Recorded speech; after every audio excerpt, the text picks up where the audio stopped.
Abre tu Biblia, por favor. Vamos juntos ¿a dónde? A Génesis. Génesis capítulo 1. Si has estado viniendo estas últimas 4 semanas, te habrás dado cuenta que hemos hecho algo diferente. Normalmente estudiamos la Biblia verso a verso. Entonces, eso es lo que hacemos. El próximo libro que vamos a estudiar es el libro de Romanos. Vamos a comenzar el próximo mes de abril. Pero hemos estado viendo una serie de cosas que consideramos que eran importantes, como que recordar, recalibrar y traer a nuestra mente. Hablamos sobre el matrimonio, sobre la soltería, hablamos sobre los hijos y hoy vamos a hablar sobre el trabajo. ¿Qué es lo que Dios tiene que decirnos al respecto?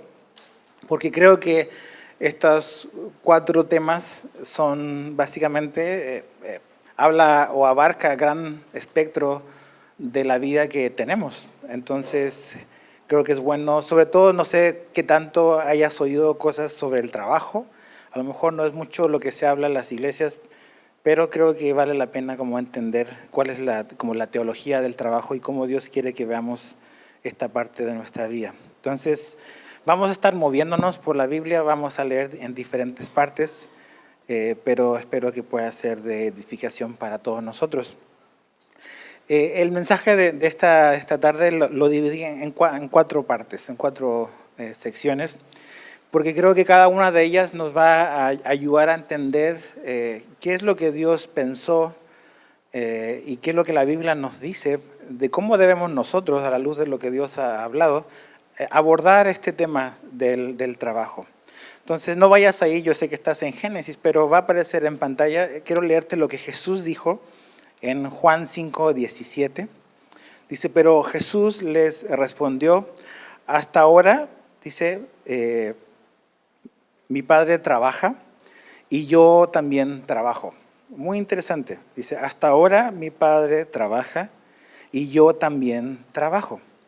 Entonces, si tú lees los versículos anteriores y un poco lo que estaba sucediendo ahí es, Jesús estaba haciendo cosas en el día de reposo y eso básicamente le causó un constante conflicto con los fariseos, los religiosos de su tiempo.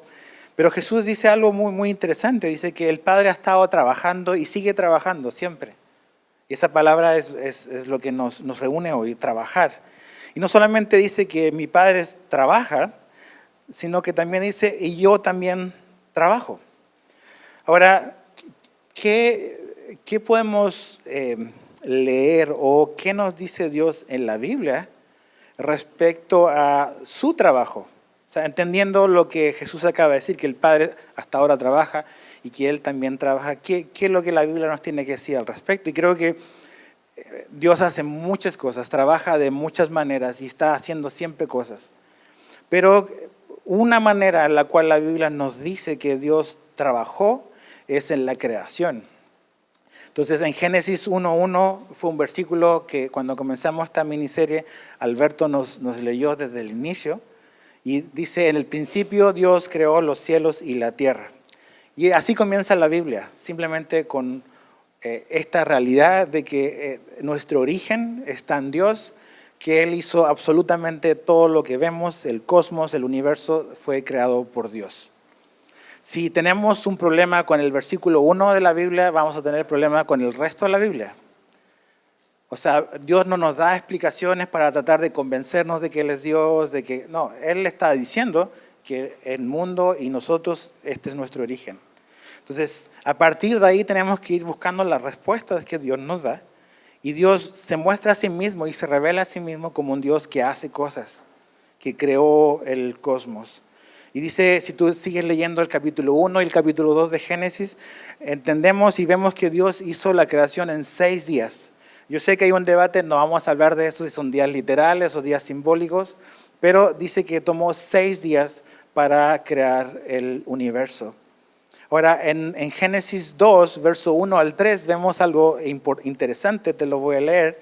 Dice, así fueron acabados los cielos. Génesis 2, verso 1 al 3. Así fueron acabados los cielos y la tierra y todas sus huestes. En el séptimo día ya Dios había completado la obra que había estado haciendo. O sea, esta imagen como que Dios está trabajando, está desarrollando una tarea. Y reposó en el día séptimo de toda la obra que había hecho. Dios bendijo el séptimo día y lo santificó, o sea, como que lo puso aparte, lo apartó, porque en él reposó de toda la obra que él había creado y hecho. Entonces se nos muestra a Dios como este Dios que está haciendo cosas cada día, que durante 6 días él hizo diferentes cosas, pero al llegar al día número 7, básicamente Dios descansó de todo su trabajo que hizo durante 6 días. Entonces, ¿dónde podemos ver esto de que el Padre trabaja y ha trabajado? En la creación. Dios hizo el universo y el cosmos en el que vivimos, y ese es nuestro origen y es el origen de todas las cosas. Ahora, ¿qué nos dice la Biblia respecto a Jesús y respecto al trabajo? Cuando vemos la vida de Jesús y estudiamos los evangelios, nos vamos a dar cuenta que aunque no es el énfasis, en diferentes lugares se nos menciona que Jesús tenía un oficio, tenía una profesión previa a su ministerio. Y ese oficio era la carpintería. Puedes leer después como referencia en Marcos 6, verso 3 y en Mateo 13, 55. En Marcos 6, 33 está la gente como que un poco cuestionando a Jesús y dicen, ¿no es este el carpintero? Así se están refiriendo a Jesús, ¿no es este el carpintero? Entonces vemos claramente que Jesús tenía un oficio y como un buen niño y hombre judío del primer siglo, él siguió el oficio que aprendió de su padre y su padre era un carpintero. Y era lo que normalmente sucedía en una familia, que los hijos aprendían los oficios de los padres.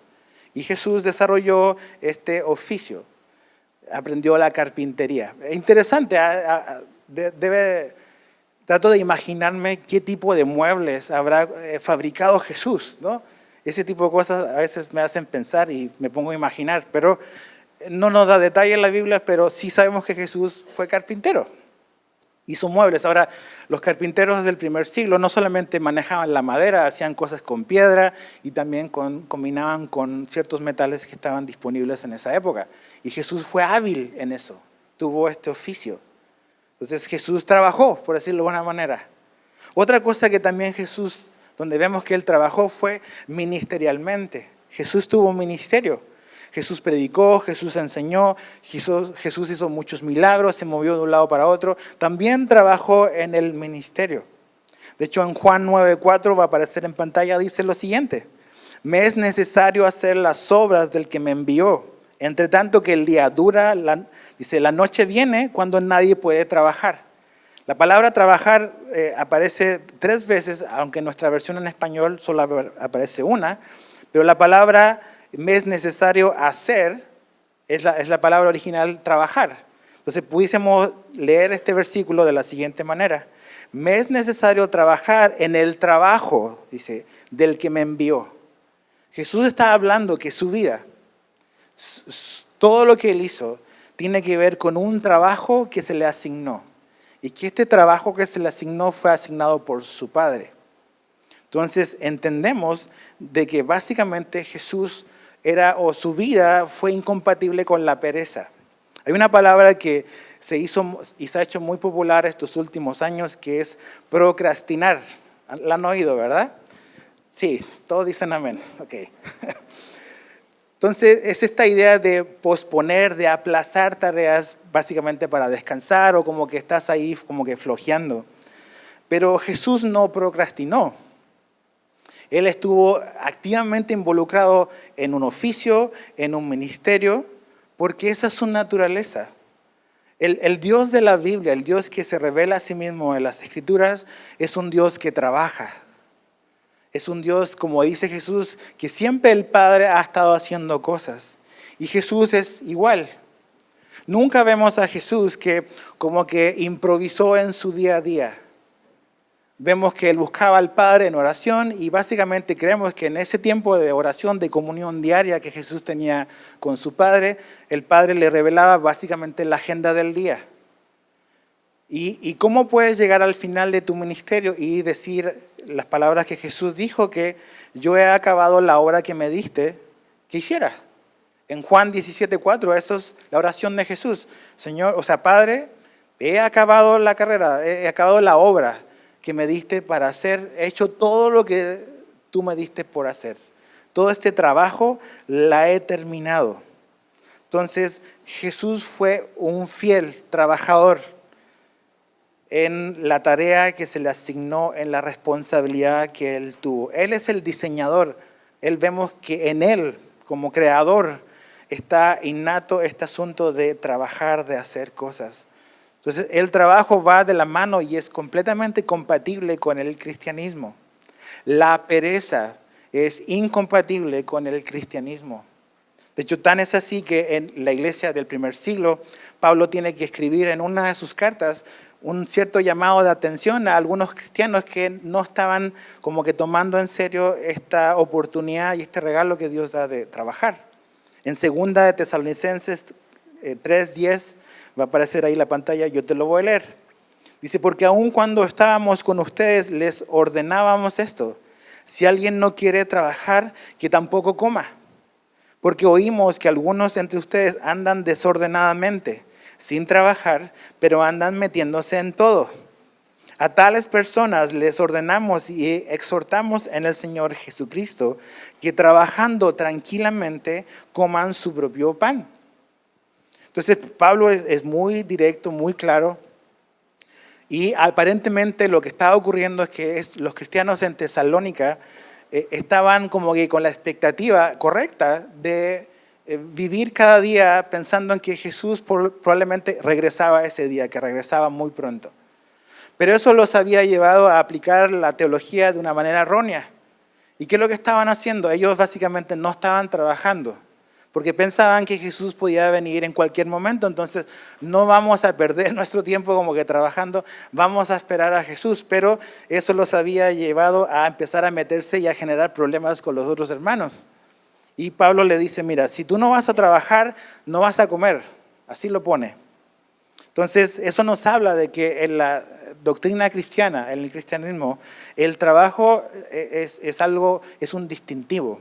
Como cristianos debemos ser reconocidos. No es lo más importante, pero es una gran parte de nuestra vida que debemos ser responsables en esta área de trabajar. Entonces, como primer punto, el trabajo es importante porque lo vemos en nuestro Creador. Dios trabajó, Dios trabaja, Dios hace cosas. Lo segundo es que este Creador, Dios, que nos diseñó, estableció un diseño. Hay un diseño para esto. Y volvamos a Génesis capítulo 1, pero vamos a leer de los versos 26 a 28. Génesis 1, 26 al 28. Y dijo Dios, hagamos al hombre a nuestra imagen, conforme a nuestra semejanza, y ejerza dominio sobre los peces del mar y sobre las aves del cielo, sobre los ganados, sobre toda la tierra y sobre todo reptil que se arrastra sobre la tierra. Verso 27 de Génesis 1. Dios creó al hombre a imagen suya, a imagen de Dios los creó. Varón y hembra los creó. Dios los bendijo y les dijo, sean fecundos y multiplíquense, llenen la tierra y sométanla, ejerzan dominio sobre los peces del mar, sobre las aves del cielo, sobre todo ser viviente que se mueve sobre la tierra. Aquí vemos un diseño. Vemos a nuestro Creador, que es un Dios que trabaja, que hace cosas. Y también vemos que al nosotros ser su imagen y semejanza, Dios establece ciertas cosas que nuestros primeros padres debían de hacer. Y a nuestros primeros padres me refiero con Adán y Eva. Dios les dio un trabajo, le dio un trabajo a ellos. Y básicamente, si te fijas y observas ahí en tu Biblia, hay ciertas palabras que son claves para entender el trabajo que Dios les asignó. Habla de tener dominio, de fructificar, de multiplicarse, de llenar la tierra y de someterla o de tener dominio. Esa era la tarea que Dios les asignó a ellos. Y es parte de el ser imagen y semejanza de Dios, el ejercer estas cualidades, este llamado que Dios le da a ellos para poder no solamente quedarse en un huerto, sino expandir la creación de Dios y la belleza de Dios y el diseño de Dios a todo el resto del planeta. Dios los va a poner en un huerto, pero el mandato es a multiplicarse y a expandirse y llevar lo que Dios les dio en ese huerto a través de las capacidades humanas y la gracia de Dios, expandir eso al resto de la tierra. Entonces, este mandato es muy, muy importante. Ahora, fíjate en Génesis 2, ve al siguiente capítulo de Génesis, Génesis 2, verso 15.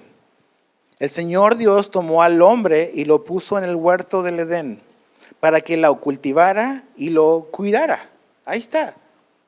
Va de la mano de lo que leímos en Génesis 1. Básicamente es Dios puso a nuestros padres a trabajar el huerto, a trabajar la tierra, a expandir, a desarrollar y a llevar esto por todo el planeta, básicamente. Ahora, yo sé que tú puedes decir, bueno, ese es el mandato original, está solamente Adán y Eva, pero no. Viene el diluvio, esa es otra historia, pero viene un diluvio. Y después del diluvio, Dios reitera el mismo mandato que le dio a Adán y a Eva. No es necesario que vayas ahí, pero está en Génesis 9:7. Dios le dice a Noé, le dice, en cuanto a ustedes, o sea, este es un mandato para él y sus descendientes. En cuanto a ustedes, sean fecundos y multiplíquense. Pueblen en abundancia la tierra, multiplíquense en ella.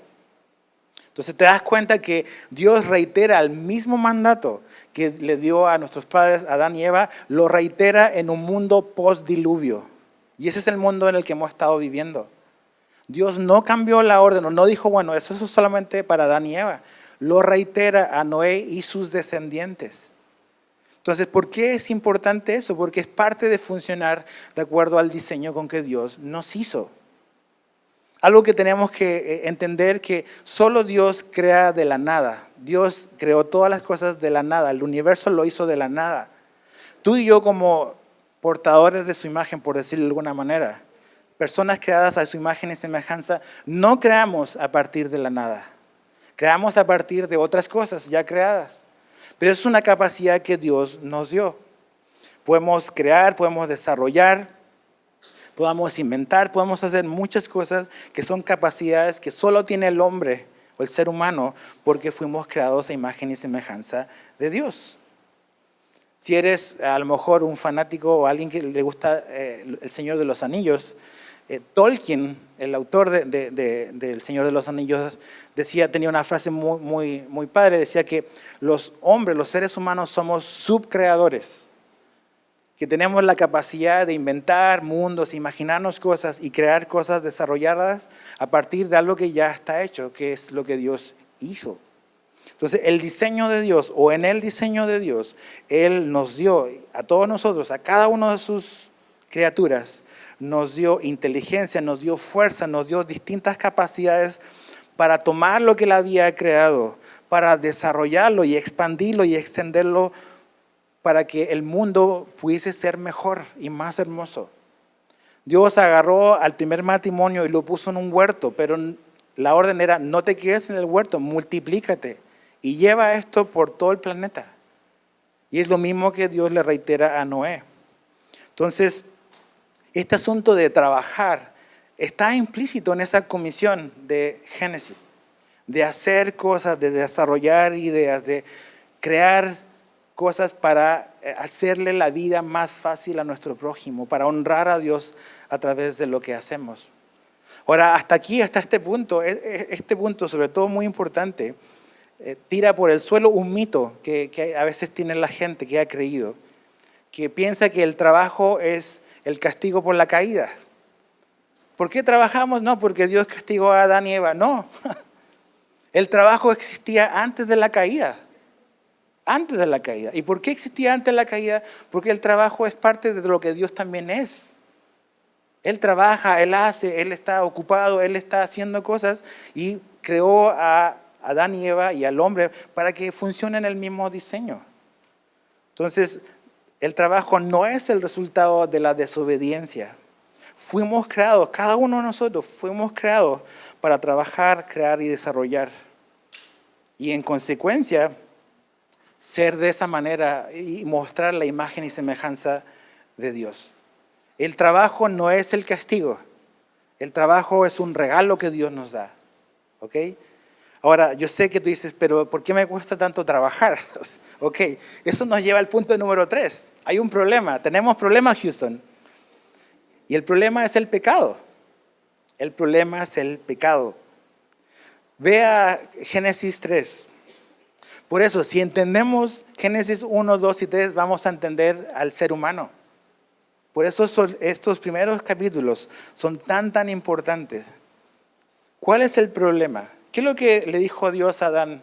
No comas de ese árbol.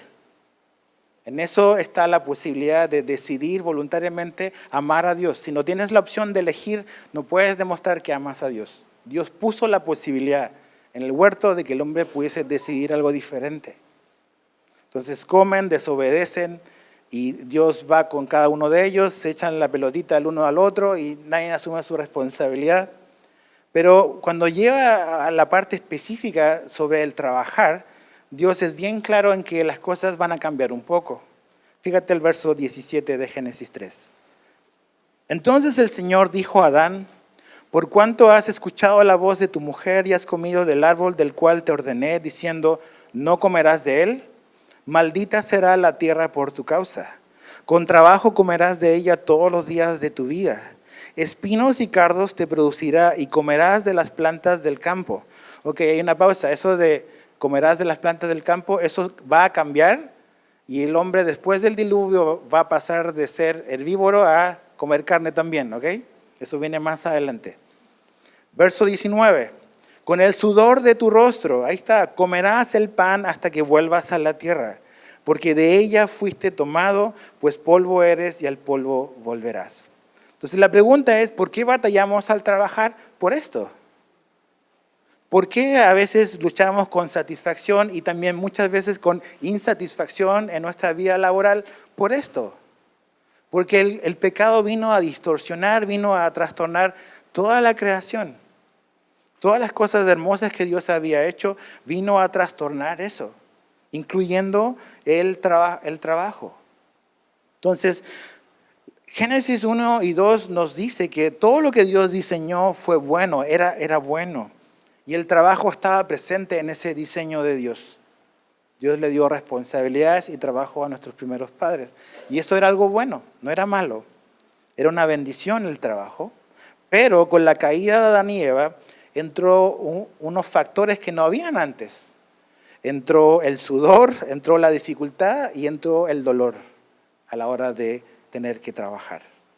Entonces, cada vez que estamos en nuestro trabajo y batallamos con la frustración o el desencanto, en mayor o menor grado, a veces dependiendo de dónde estés y quién seas, tienes que recordar esto, que vivimos en un mundo que no es como se suponía que tenía que ser, ¿ok? Ahora sí estamos luchando con esta serie de cosas que Dios dijo claramente que son una consecuencia de la desobediencia, son la maldición, parte de la maldición del pecado. Entonces la pregunta es, ¿cómo abordamos entonces el trabajo o nuestro trabajo en un mundo post-diluvio? ¿O cómo abordamos nuestro trabajo como cristianos después de la cruz de Cristo? ¿Tiene el Evangelio de Jesús algo que decirnos o algo que redefinir o algo que redimir en lo que toca nuestra parte laboral o la parte de trabajar? Y creo que absolutamente la respuesta es sí. Cuando Jesús muere por nosotros, lo que Jesús está haciendo es, está restaurando, está redimiéndonos, rescatándonos de donde habíamos caído. Si tú sigues leyendo la Biblia, vas a llegar al libro de Apocalipsis, cuando finalmente Dios va a restaurar todas las cosas y las va a hacer todas nuevas. Y vas a descubrir, por ejemplo, en Apocalipsis 21 y 22, que en la nueva Jerusalén va a haber trabajo. Dice que Dios tiene siervos ahí, que somos sus siervos. Eso implica que en esa ciudad donde vamos a vivir con Dios, vamos a tener cosas por hacer. O sea, incluso en la eternidad va a haber trabajo. Entonces, el problema no es el trabajo. El problema es la realidad en la que estamos viviendo ahora, donde tenemos que sudar, nos duele, luchamos con la frustración. ¿Qué es lo que el Evangelio de Cristo nos puede decir al respecto para ayudarnos a ver las cosas de otra manera y a poder agarrar fuerzas en sus promesas? Entonces, generalmente la cosa es así. Generalmente digo que sé que hay excepciones, pero cuando estás conociendo a una persona, das tu nombre y no va a pasar mucho tiempo cuando digas o te pregunten a qué te dedicas o en qué trabajas. No creo que sea como que insignificativo. Creo que nuestro trabajo sale pronto la pregunta, bueno, ¿y qué haces, no? ¿Por qué? Porque ocupa una gran parte de nuestra vida. El trabajar ocupa una gran parte de nuestra vida. Ahora, vemos en los evangelios que Jesús le dijo a sus discípulos y dio esta serie de parábolas donde él hablaba sobre este señor que le daba talentos a sus siervos y que se iba por un tiempo, pero cuando él regresaba, ¿qué es lo que hacía el Señor? Les pedía cuentas a sus siervos de los talentos que Dios les había dado. Entonces, lo que Jesús está hablando ahí es parte de las cosas, o una de las cosas es que básicamente un día cada uno de nosotros vamos a tener que rendir cuentas de nuestra vida a Jesús. Del tiempo, de los talentos, de los recursos que Él nos dio. ¿Qué hicimos con todo eso? Ahora, ya que vamos a rendir cuentas por toda nuestra vida, ¿incluye eso también nuestra vida laboral? Y la respuesta es sí. Sí. Generalmente pensamos que nuestra vida laboral o nuestro trabajo está desconectado con nuestra relación con Dios. Entonces, nuestra adoración a Dios lo hemos reducido a un evento que hacemos todos los domingos a las 12 del mediodía. Entonces, voy a ir a adorar a Dios. Entonces, vengo a la iglesia y tengo una experiencia y está bien, no es que eso esté mal. Pero hemos reducido y llevado a solo un rinconcito de nuestra vida nuestro cristianismo. Y ese es un error. Porque Dios no va a poner en la balanza nuestra vida por lo que hicimos cada domingo a las 12, nada más. Él va a pedirnos cuenta por las 24 horas de todos los días de nuestra vida que vivimos, incluida nuestra vida laboral. Quiero leerte un artículo que lo encontré muy interesante que salió hace como un año en la revista Expansión. A lo mejor algunos de ustedes la ubican, pero se me hizo muy interesante porque da como una radiografía de en qué gastan su tiempo los mexicanos. Dice así, hablando del nuevo año que venía, dice, el nuevo año tendrá 8,760 horas. Dice, y la mayor parte serán dedicadas a trabajar, a dormir y a hacer los quehaceres del hogar, entre otras obligaciones. ¿Cuánto tiempo les queda a los mexicanos para cumplir con sus propósitos o para disfrutar de su familia? Esa es la pregunta que hace. Ahora, una pausa ahí. ¿Qué es lo que está haciendo el que escribió esto? Está enseguida dividiendo que tu trabajo, que tus obligaciones en tu casa son cosas que no tienen que ver con tus propósitos, que no tienen que ver con lo que Dios a lo mejor ha diseñado para ti. Esa es la mentalidad que tenemos. Lo que hago en mi trabajo, lo que hago en mi casa, no cuenta para seguir mis propósitos. Y resulta que la Biblia me dice que mi trabajo es parte de los propósitos de Dios para mi vida y para tu vida. Entonces, si separo ambas cosas, me estoy perdiendo un gran porcentaje de mi vida y de tu vida. Dios no va a venir y nos va a decir, a ver, Edgar, necesito que me rindas cuenta del 53% de tu vida. No. Voy a rendir cuentas del 100% de mi vida, incluidas las horas en las que trabajé. Sigue este artículo diciendo respecto al trabajo, dice el 25% de las horas totales del año, los mexicanos las pasan trabajando, el 25%. O sea, 2,128 horas de acuerdo a la OSD. El 25% de las horas de un año, los mexicanos la pasan trabajando. Yo sé que es una estadística, es un promedio, pero es un promedio alto. De hecho, decía en otra parte que México no sé si es el país o uno de los países que tiene más cantidad de horas laborales en el mundo. Entonces, ¿ese 25% no cuenta para Dios? ¿No le vamos a rendir cuentas a Dios por ese 25% de nuestra vida? Claro que sí. Ahora, otros datos interesantes sobre el tráfico. Dice, el 5% del tiempo es gastado en el traslado del transporte público. Dice, cada mexicano se pasa 432 horas al año en embotellamientos. Esta cifra puede variar en zonas como Ciudad de México, y algunos de ustedes dicen amén, Monterrey o Guadalajara. Labores domésticas. En este caso, todo depende si se es hombre o mujer. Pues en promedio, los hombres dedican 20 horas a la semana a las labores del hogar, algo así como 1,040 horas al año, o cerca del 12% del tiempo que tienen en un año entero. Las mujeres en promedio dedican 50 horas a estas tareas. En toda, dice, esto da un total de 2,600 horas anuales o cerca del 29%, o sea, como un 30%, de las horas que tienen en un año entero. Es una proporción incluso más alta que las horas que en promedio dedican los mexicanos a las jornadas laborales remuneradas, o sea, las mujeres que trabajan en su casa, por ejemplo. Esta estimación incluye a mujeres que trabajan formalmente y a quienes no tienen una posición laboral. Entonces, si tú vas sumando, o sea, lo que haces en tu casa, seas hombre o mujer, lo que haces en tu trabajo, empieza a aumentar el número y te das cuenta que la proporción de tu día a día y de tu vida y lo que haces fuera de la iglesia en realidad es más que lo que haces aquí. Entonces, si nuestra teología como cristianos es algo que adorar a Dios es solo algo que hago el domingo cuando voy a la iglesia, o el miércoles cuando voy al estudio bíblico, o cuando voy el martes al grupo de discipulado, es todo lo que implica adorar a Dios, estoy en serios problemas, me estoy perdiendo y no estoy viviendo de acuerdo al diseño de Dios.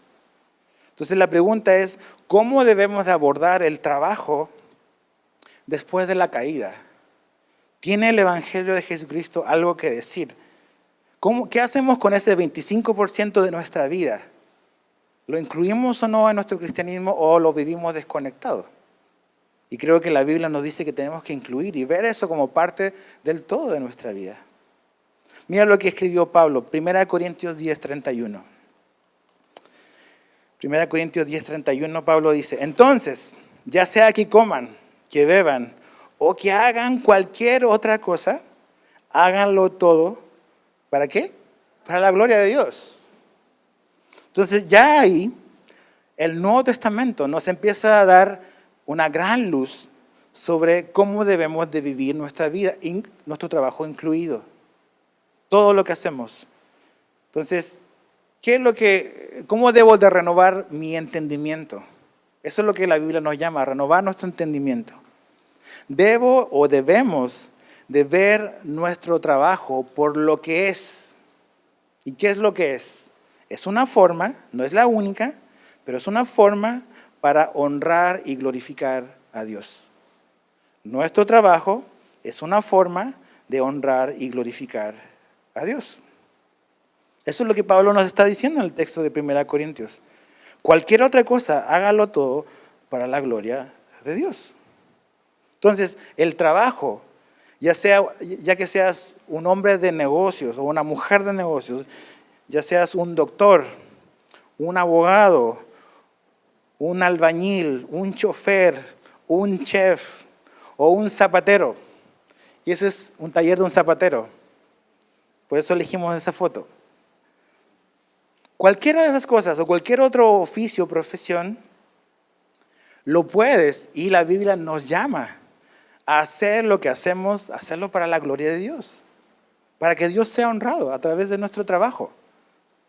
Entonces eso ya empieza a ponerle un componente nuevo en el Nuevo Testamento a lo que hacemos con el 25% de las horas de los mexicanos. Ahora, esa imagen del zapatero la elegí yo porque hace muchos años leí una anécdota que pasó con Martín Lutero. El reformador dice que una vez se le acercó una persona que le preguntó a Martín Lutero, ¿cómo un zapatero puede glorificar a Dios?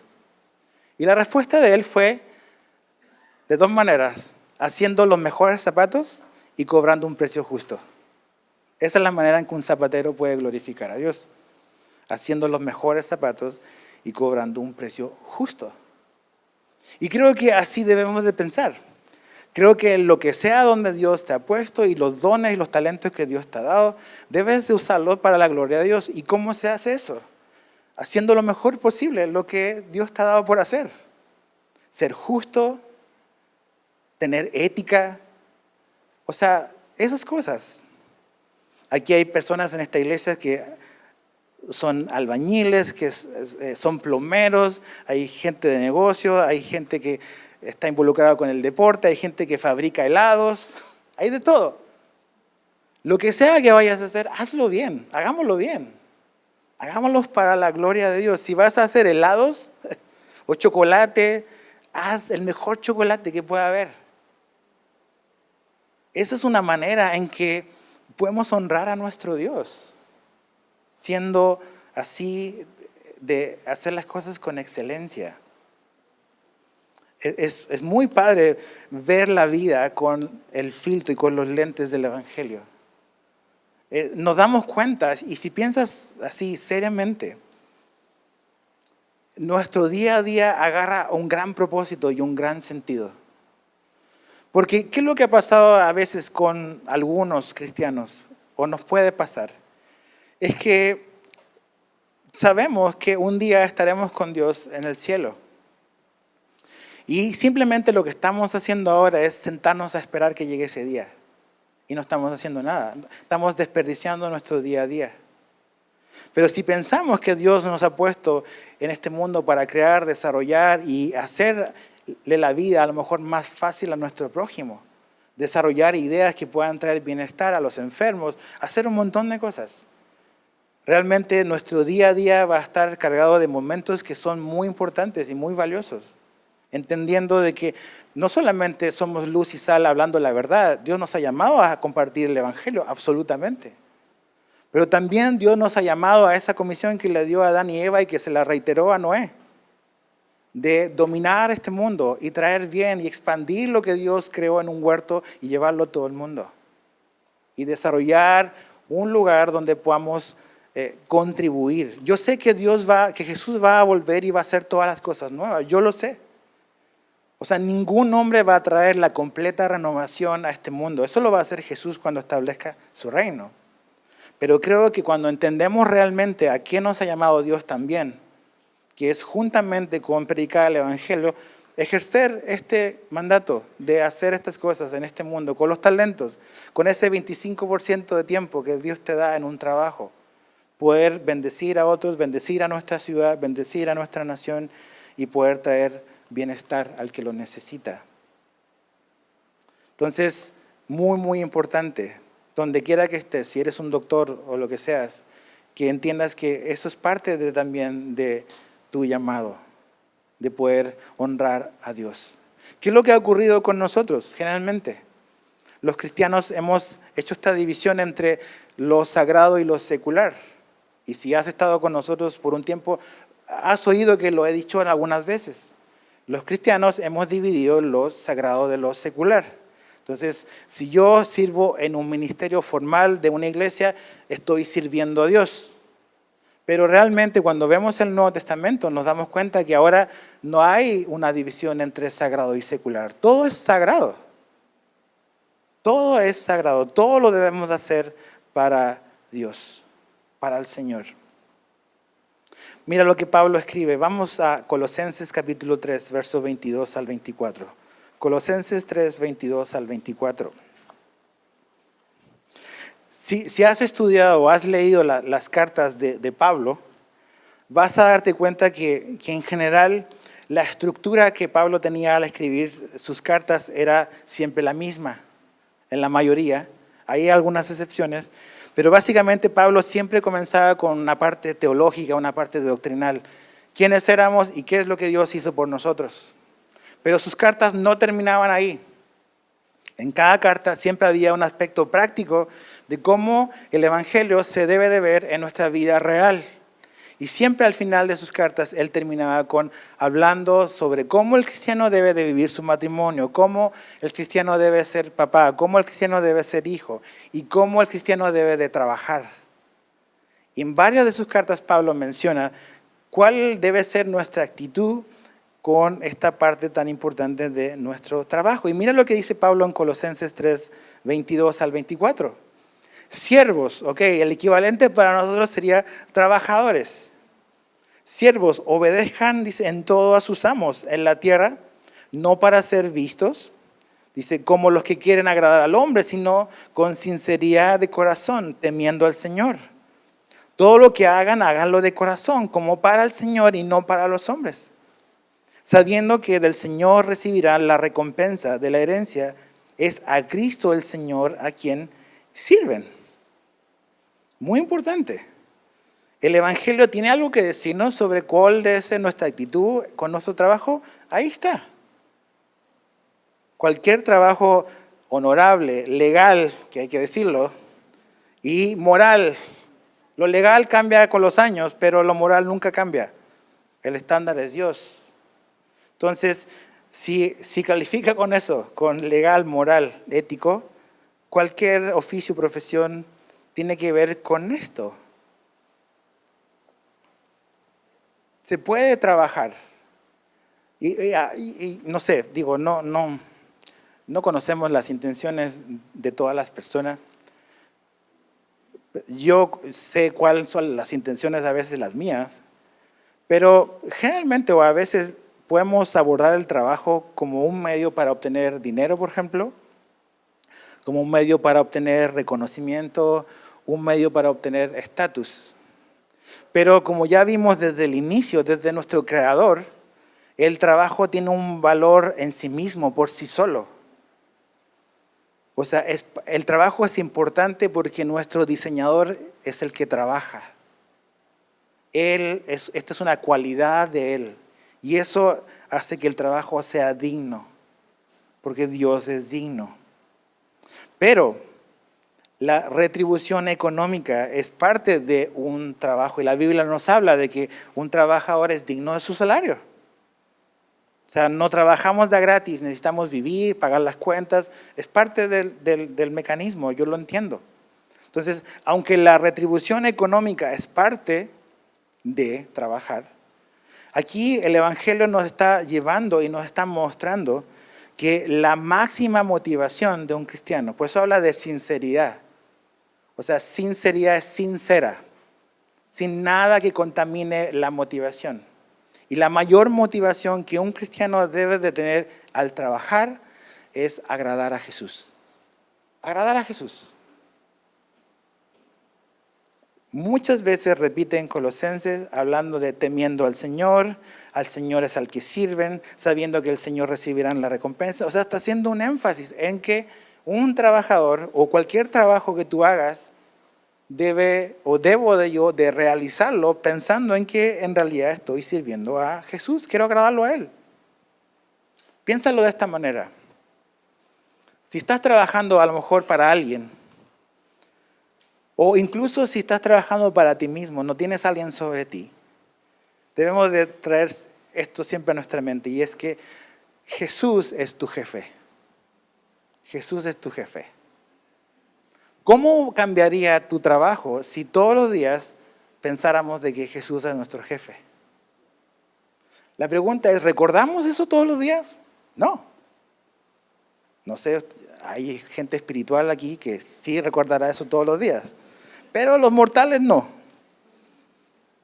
Pero el Evangelio nos está llamando a recordar esta verdad. No es imaginarnos de que Jesús es nuestro jefe, sino que saber de que Él es el Señor.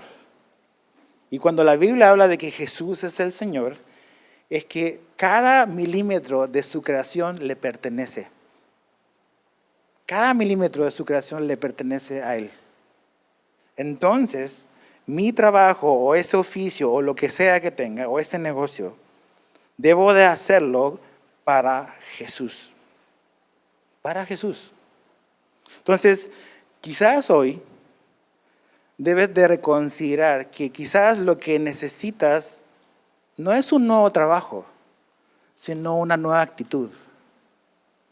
No estoy diciendo que está mal cambiarse de trabajo. No estamos en esclavitud. Yo entiendo que hay que buscar opciones. Yo entiendo eso. Pero conociendo el corazón del hombre, porque conozco cómo soy yo, muchas veces realmente el problema no es tanto afuera, sino es aquí adentro. Es la actitud con la cual yo hago las cosas y por qué las hago. Entonces, a lo mejor puedes tener el mismo trabajo, pero puede haber un nuevo trabajador. Y ese nuevo trabajador es un trabajador con una nueva actitud, con nuevos ojos, con una nueva perspectiva de esto, de que puedes hacer las cosas para el Señor y que si Jesús es tu motivación, es muy probable que la manera en que hagamos las cosas cambie radicalmente. Ahora, eso no quiere decir que mágicamente vamos a dejar de batallar con el trabajo, porque eso es parte de la caída todavía. Pero sí es una correcta motivación y es lo que nos debe de mover a entender que lo que tú haces, el trabajo que tengas, si es legal, si es ético, si es moral, es algo que debemos de hacer para el Señor. Si tú eres un vendedor, ¿cómo ofrecerías ese producto a tu cliente sabiendo que Jesús es tu jefe? O si Jesús fuese tu cliente y te viene a comprar un par de zapatos, ¿cómo le vas a ofrecer esos zapatos a Jesús? ¿Le vas a decir que la suela no es muy buena? ¿Cómo vamos a presentar? ¿Cómo vamos a desarrollar nuestro trabajo? ¿Te das cuenta que ese es nuestro problema muchas veces? Hemos reducido nuestro cristianismo a una actividad del domingo.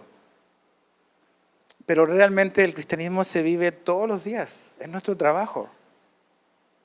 Y por eso el cristianismo es tan importante, porque vino a transformar no solamente como que algo que no se ve, que es nuestro corazón, nuestra vida espiritual, sino que también nuestra vida práctica.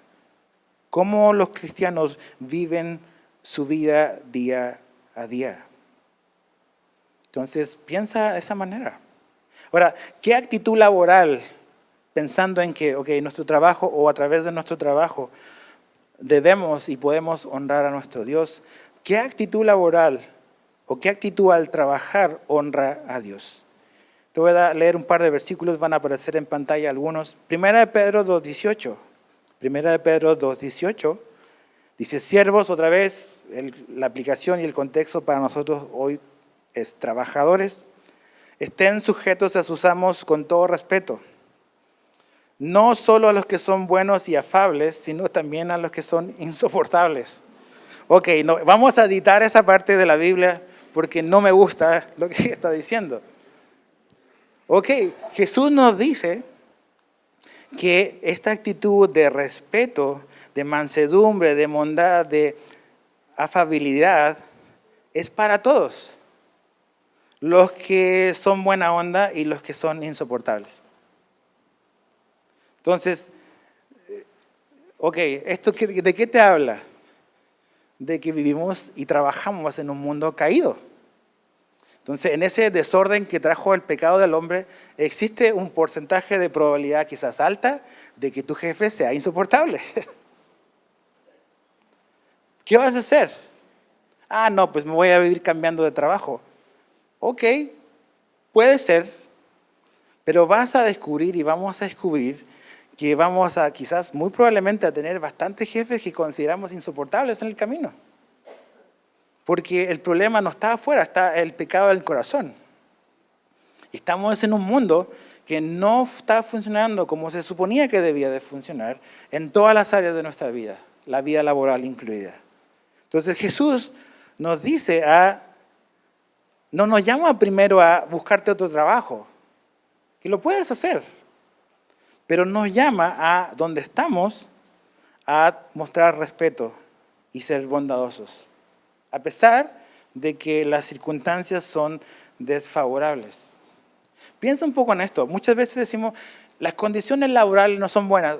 Yo entiendo eso, es lo que quiere decir. Y no estamos en pro de abuso, de nada de eso. Pero en general, o sea, vamos a ver que las condiciones en este mundo se volvieron desfavorables desde la caída. Y abuso e injusticia es parte del pan diario. Entonces, nunca va a ser muy, muy difícil si tú y yo andamos buscando el lugar ideal sin mancha, porque ese lugar no existe a este lado de la eternidad. Siempre donde haya un hombre va a haber problemas potenciales, porque el pecado está presente. Entonces, José en la Biblia, o sea, su vida le pasó de todo. Sus hermanos lo vendieron como esclavos, llegó a Egipto como esclavo. Este hombre Potifar, que era un funcionario del faraón, lo compra y José empieza a trabajar con él. Lo hace muy bien, lo acusan de un delito que no cometió, va a la cárcel y en la cárcel el tipo es el mejor preso que hay. Trabaja diligentemente, el jefe de la cárcel le dice, pues yo le voy a dar la chamba que la haga él porque la hace re bien. O sea, hablemos de circunstancias incómodas y de ejercer el trabajo y de ser fiel y de ser leal en situaciones desfavorables. Ahí está José. Entonces, cuando yo digo, no es que yo no me puedo desarrollar en un ambiente tan caído como este, José levanta la mano y dice, sí se puede. Sí se puede. ¿Por qué? Porque Dios estaba con José. Lees ahí en Génesis y ves cada vez que le están pasando estas cosas que tú dices, parece que cada vez es peor, dice, pero Dios estaba con José. Entonces, el ambiente laboral perfecto no va a existir. Es que vas a decidir tú y yo, dentro de lo tolerable y dentro de lo legal, yo entiendo que puedes maniobrar ahí, no es una norma para todo, pero la sabiduría está en, podemos cambiar nuestra actitud hacia alguien que es difícil. Y el poder de su Espíritu Santo nos da la capacidad para hacer eso. 1 Timoteo 6:2. Y los que tienen amos que no son creyentes, que son creyentes, y los que tienen amos que son creyentes, o pudiésemos decir a los que tienen jefes que son creyentes, no les falten el respeto, porque son hermanos, sino sírvanles aún mejor, ya que son creyentes. Llamados los que se benefician de su servicio, enseña y predica estos principios.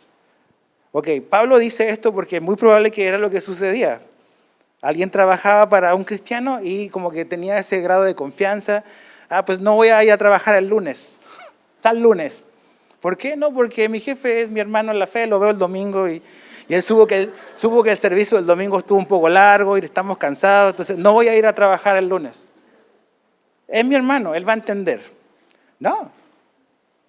Dice que si nuestro empleador es creyente, debemos de trabajar aún mejor para ellos. Para ellos. No les falten el respeto. O sea, piensan que gracias a la bondad de Dios hacia él, te ha dado trabajo. Eso ya es razón para darle gracias a Dios. Pero ¿te das cuenta? Dios tiene bastante que decirnos respecto al trabajo. Tito 2:9. Tito 2:9 dice, exhorta a los siervos, o sea, otra vez la idea de trabajador, por ejemplo, para nosotros, a que se sujeten a sus amos, que agraden en todo y fíjate, que no sean respondones. ¿Cómo te conocen en tu trabajo? No, es el hombre o la mujer conflictiva, que siempre anda repelando por todo. No está contento con nada. Ok, no debemos de ser conocidos por eso. Dice que no debemos ser respondones. Y pensemos un poco esto. Aquí un factor que debemos de traer a la mesa.